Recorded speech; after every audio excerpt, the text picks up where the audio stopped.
광야 생활을 하던 이스라엘 백성들에게 동이 트기 전 새벽은 만나를 받는 시간이었을 뿐 아니라 하나님께서 그들의 기도를 들어주시는 시간이었습니다. 오늘 우리에게도 이 아침은 하나님을 만나는 소중한 시간입니다. 그래서 말씀을 통해 하나님의 뜻을 듣고 기도를 통해 우리의 소원을 아뢰므로 하늘과 교통하는 소중한 경험을 가지고자 합니다. 오늘은 출애굽기 5장 15절에서 17절의 말씀을 통해 영혼의 양식을 얻고 기도로 하루를 시작함으로 승리를 얻고자 합니다. 이스라엘 자손의 기록원들이 가서 바로에게 호소하여 이르되 왕은 어찌하여 당신의 종들에게 이같이 하시나이까? 당신의 종들에게 짚을 주지 아니하고 그들이 우리에게 벽돌을 만들라 하나이다. 당신의 종들이 매를 맞사오니 이는 당신의 백성의 죄인이이다. 바로가 이르되 너희가 게으르다 게으르다. 그러므로 너희가 이르기를 우리가 가서 여호와께 제사를 드리자 하는도다. 솔로몬은 잠언에서 다음과 같이 일갈합니다. 도가니는 은을, 풀무는 금을 연단하거니와 여호와는 마음을 연단하신다고 말입니다. 그런데 연단을 하기 위해 무엇이 사용됩니까? 은과 금을 연단하려면 도가니와 풀무에서 타오르는 불이 있어야 합니다. 그럼 마음의 연단을 위해서는 무엇이 필요될까요? 하나님께서 허락하신 불시험이 있어야 합니다. 극렬히 타는 불에 녹아지는 과정을 거쳐 섞여있던 찌꺼기가 걸러지듯 시련의 불길 속에서 우리의 마음속에 자리 잡고 있는 죄의 습관과 흔적들을 제거해야 한다는 것입니다. 본문의 내용을 살펴보십시오. 이스라엘 백성들은 애굽에서 나와 약속의 땅 가나안으로 가기를 갈망하고 있었지만 아직 자유인이 되기엔 부족함이 많아 보입니다.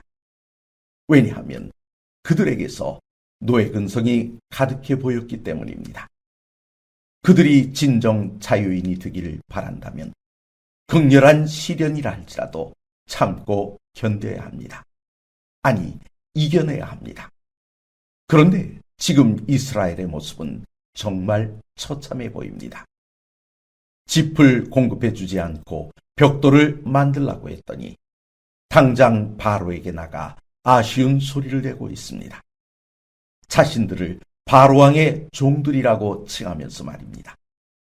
정말 자유를 원한다면 스스로 싸워 쟁취하든지 아니면 하나님께 간구하면서 시련을 이겨내야만 합니다.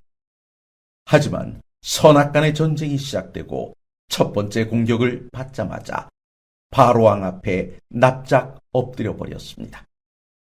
웬만한 싸움에서 이 정도 엎드리면 항복으로 간주하여 고삐를 풀어줍니다. 하지만 영적 싸움에선 상황이 다릅니다. 상대방이 약점을 노출하면 완전한 굴복을 얻어내려고 더욱 공격의 고삐를 당기기 때문입니다. 왜 하나님은 이와 같은 상황 속으로 이스라엘을 몰아넣으셨을까요? 자신의 영적 질병은 자신이 병들었음을 인정하는 순간 치유가 시작되기 때문입니다. 하지만 스스로 병이 들었음을 인정하지 못하면 치유의 길은 멀어집니다. 지금 이스라엘은 그들의 영적 질병이 무엇인지, 자신들의 삶에 섞여 있는 불순물이 무엇인지 깨닫게 하시려는 하나님의 섭리 속에 들어와 있는 중입니다. 사랑하는 성도 여러분, 혹시 하나님이 야속하게 여겨주신 적은 없습니까? 즉시 도와주시면 좋겠는데 날 너무 기다리게 하시는 것 같아서 말입니다. 하지만 기억해 두십시오.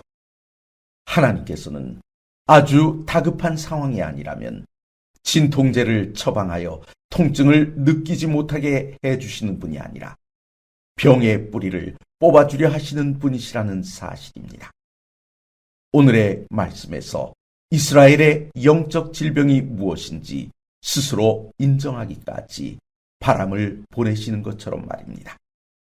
이 시간, 나의 시련의 시간 속에서 나의 부족을 깨닫기를 바라시는 그 하나님의 사랑을 확인하시고 더 주님 앞에 가까이 나아가시는 귀한 아침이 되시길 간절히 바랍니다.